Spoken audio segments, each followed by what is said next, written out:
Assalamualaikum warahmatullahi wabarakatuh.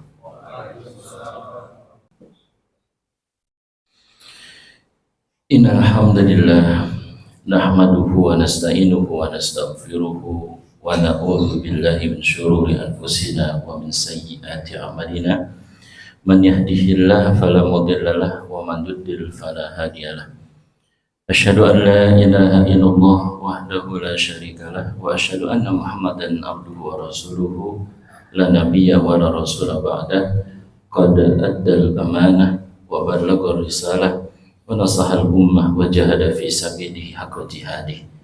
Wassalatu wassalamu ala nabiyina Mustafa Muhammadin sallallahu alaihi wasallam wa ala alihi wa sahbihi wa man salaka sabilahu wa tada bihudahu ila yaumiddin, amma ba'du. Qala Allah Ta'ala fi kitabihil karim, a'udzu billahi minasyaitonir rajim, ya ayyuhalladzina amanu ittaqullaha haqqa tuqatih wa la tamutunna illa wa antum muslimun. Fa ya ibadallah usikum wa nafsi bi taqwallah wa ta'atihi la'allakum tuflihun. Jamaah salat Jumat yang Allah muliakan, ada hadis Nabi Muhammad sallallahu alaihi wasallam yang dilansir oleh sahabat Nabi Abu Hurairah radhiyallahu anhu, yang diriwayatkan oleh Imam Bukhari dan Imam Muslim. Beliau sallallahu alaihi wasallam bersabda, innallaha yughar, sesungguhnya Allah itu cemburu. Allah cemburu. Bagaimana cemburunya Allah? Rasul jelaskan, wa ghairatullah an ya'tiyal mu'min ma harramallah. Cemburunya Allah adalah tatkala seorang mukmin mengerjakan yang diharamkan oleh Allah, tatkala seorang mukmin melanggar apa yang dilarang oleh Allah. Jadi ketika ada seorang mukmin bermaksiat, berbuat dosa, melakukan yang haram, apapun bentuknya yang haram itu, maka Allah cemburu. Jamaah yang Allah muliakan, karena Allah cemburu, maka seorang mukmin juga harus memiliki cemburu. Namun cemburu yang bukan cemburu buta, cemburu yang dituntun oleh bimbingan syariat Allah, syariat nabinya Muhammad sallallahu alaihi wasallam.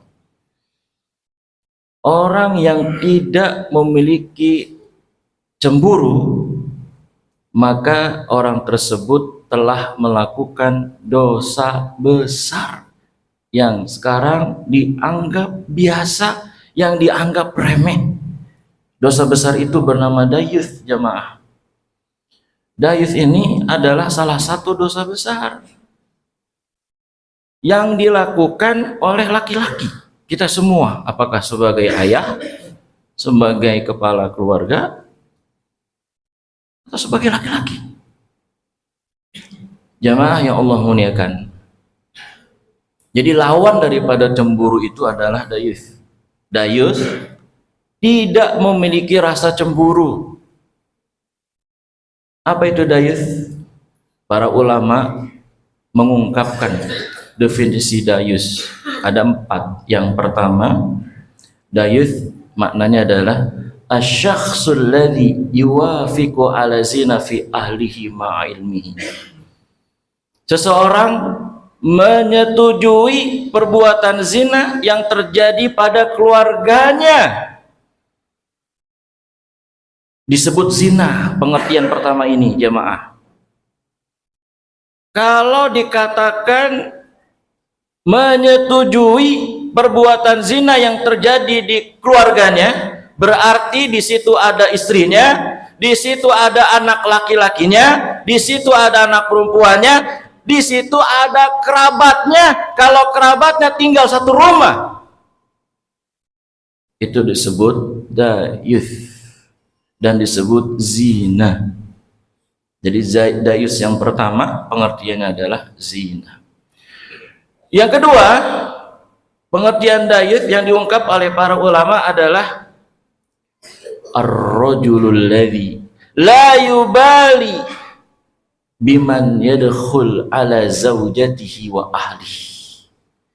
Seseorang yang tidak memperdulikan istrinya didatangi oleh laki-laki lain, ngobrol ngalor ngidul berdua-duaan di rumahnya tanpa ada suaminya, atau berjalan berduaan di luar sana, kemudian dia cuek, dia tidak peduli, dayus namanya.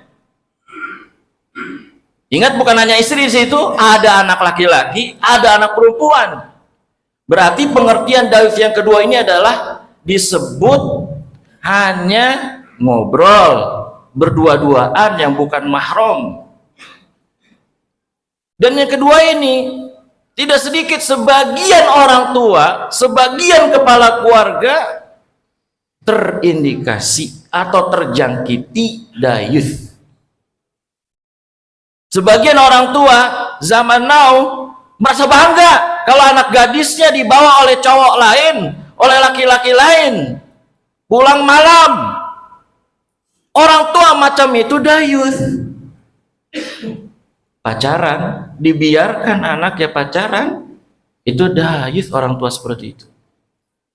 Jemaah yang Allah muliakan, bahkan baru lamaran, baru khitbah, belum ada jalur kuning melengkung, hanya baru tuker-tukeran cincin, itu sudah berani pegang-pegangan, sudah berani berdua-duaan, kemudian orang tuanya membiarkan saja. Orang tua dayus namanya.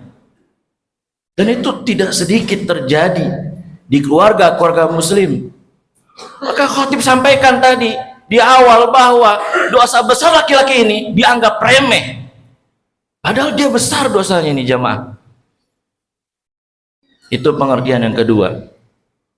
Dayus pengertian yang ketiga adalah alladzi yarda zina fi ahlihi ma'a ilmihi fala yaghdab lidzalika wa la yamna'uhu. Seseorang yang berkenan terjadinya perbuatan zina di keluarganya, dia tahu akan hal itu tapi dia tidak marah dan tidak mencegahnya. Itu dayus pengertian yang ketiga. Dayus pengertian yang keempat, jamaah yang Allah muliakan, adalah ar-rajulul ladzi la yughiru ala nisaihi. Seorang suami yang tidak memiliki rasa cemburu terhadap istrinya, padahal istrinya melanggar perbuatan syariat, melanggar larangan Allah Ta'ala. Ada seorang artis yang istrinya selingkuh, dimaafin berkali-kali, padahal harusnya sudah diceraikan. Berarti sosok artis tersebut adalah dayus yang membiarkan istrinya dan memaafkan istrinya berkali-kali melakukan perselingkuhan. Dan itu banyak terjadi, jamaah yang dirahmati Allah. Jadi itulah 4 pengertian dayus yang diungkap oleh para ulama. Jadi dayus itu, jamaah, bukan hanya zina, tapi juga setiap kemunkaran, setiap kemaksiatan, setiap perbuatan dosa yang dibiarkan. Jadi dayus itu adalah sikap cuek, sikap acuh terhadap kemaksiatan, kemunkaran yang terjadi pada keluarga dan juga kepada siapapun. Jemaah sidang Jumat yang Allah muliakan, ada 2 kisah. Yang pertama kisah klasik dan yang kedua kisah kontemporer. Yang pertama kisah klasik. Betapa kisah klasik ini menunjukkan kepada kita bahwa janganlah kita bersikap dayus. Yang terjadi pada Rasulullah SAW dan cucunya Hasan dan Usain.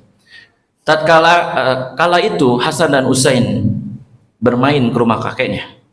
Main di rumah kakeknya Rasulullah SAW. Kemudian masuk ke rumah, masuk ke rumah, dilihat oleh cucunya itu ada kurma. Lalu diambillah kurma itu, karena persepsi anak kecil kalau kurma ada di rumah kakeknya udah pasti itu adalah kurma kakeknya. Maka ketika mau diambil, mau dimakan kurma itu oleh cucunya Rasul, maka Rasul langsung melarangnya, jangan dimakan wahai cucuku. Kenapa? Karena kurma itu sedekah Rasul, dan ahli bait Rasul itu dilarang menerima sedekah, nggak boleh. Wahyu menetapkan Rasulullah dan seluruh keluarganya dilarang menerima sedekah, khusus Rasul dan keluarganya. Betapa Rasul tidak ingin ada daif di antara dirinya dan keluarganya. Kemudian kisah yang kedua, jamaah sidang Jumat yang Allah muliakan, ini kisah kontemporer terjadi pada diri seseorang yang luar biasa yang bernama Profesor Dr. Abdul Sobur Sahin. Beliau guru besar ahli bahasa di Cairo University. Beliau sudah almarhum, Allah yarham. Beliau termasuk pemikir Islam yang menangkis, yang membantah pemikir-pemikir liberal, pemikir-pemikir yang nyeleneh. Beliau adalah pemikir muslim yang Masya Allah jasanya terhadap Islam begitu luar biasa. Suatu ketika beliau diundang oleh Kementerian Pendidikan Sudan untuk menghadiri muktamar bahasa. Lalu datanglah beliau bersama rombongan dan menginap di sebuah hotel di Sudan. Selesai acara muktamar bahasa, Profesor Dr. Abdul Sobur Sahin diundang oleh Pak Menteri Sudan, Kemendikbudnya Sudan, untuk menghadiri atau untuk makan jamuan malam. Diundang beliau. Beliau datang bersama rombongan. Sampai di rumah Pak Menteri, balik lagi, balik badan, kembali ke hotel bersama rombongan. Maka Pak Menterinya bingung. Tadi perasaan sudah datang Pak Profesor berserta rombongan, tapi kemana sekarang? Diteleponlah, Pak Prof, ini kita sudah siap untuk menyantap hidangan ini Pak Prof. Tadi perasaan Pak Prof sudah datang, kok nggak ada, kemana ya Pak Prof? Maaf Pak Menteri, kami berserta rombongan balik lagi ke hotel. Kenapa Pak Prof? Karena Pak Menteri, kami teringat firman Allah dalam surat An-Nisa ayat 140. Allah berfirman, A'udzubillahi minasyaitonirrajim. Wa qad nazzala 'alaikum fil kitabi an idza sami'tum ayatillahi yukfaru biha wa yustahzau biha fala taq'udu ma'ahum hatta yakhudu fi haditsin ghairi innakum idzam mithlukum innallaha jami'ul munafiqina wal kafirina fi jahannama jami'a. Apa itu artinya Pak Profesor?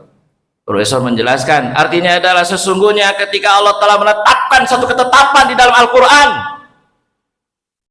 kemudian di situ diejek, diingkari ketetapan tersebut yang sudah jelas haramnya, kemudian diingkari, maka jangan sekali-kali duduk bersama mereka sebelum pembicaraan dimulai. Kalau kalian duduk-duduk bersama mereka, maka kalian sama seperti mereka. Sesungguhnya Allah menghimpun orang-orang munafik dan orang-orang kafir semuanya di neraka jahanam. Maksudnya apa nih Pak Profesor, Pak Menteri? Ketika kami masuk ke rumah Pak Menteri, kami lihat di meja hidangan Pak Menteri ada beberapa bir, minuman keras. Maka kami tidak mau di situ. Kami tidak mau duduk di situ. Maka kami kembali ke hotel. Jamaah sidang Jumat yang Allah muliakan. Begitulah seorang mukmin. Kemudian Menteri Pendidikan Sudan membuat surat edaran pelarangan terhadap miras, minuman keras. Begitu jamaah yang dirahmati Allah, Pak Menterinya baru sadar firman Allah surat An-Nisa ayat 140.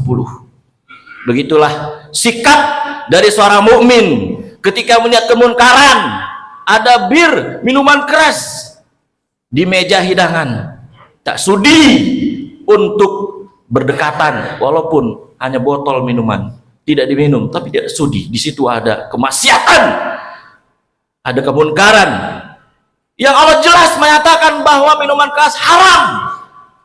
Maka tidak mau Profesor Dr. Abdul Sobur Sahin duduk di situ sebelum pembicaraan dimulai.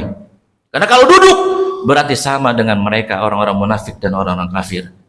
Jamaah sidang Jumat yang Allah muliakan, mudah-mudahan kita yang hadir pada siang hari ini jauh dari sikap daif. Amin ya rabbal alamin. Barakallahu wa lakum fil Qur'anil azim wa nafa'ani wa iyyakum bima fihi minal ayati wa dzikril hakim wa taqabbalallahu minna wa minkum tilawatahu innahu was-sami'ul alim. Aqulu qouli hadza wa astaghfirullahal azim wa lakum wa lisairil muslimin fastaghfiru innahu wal ghafurur rahim.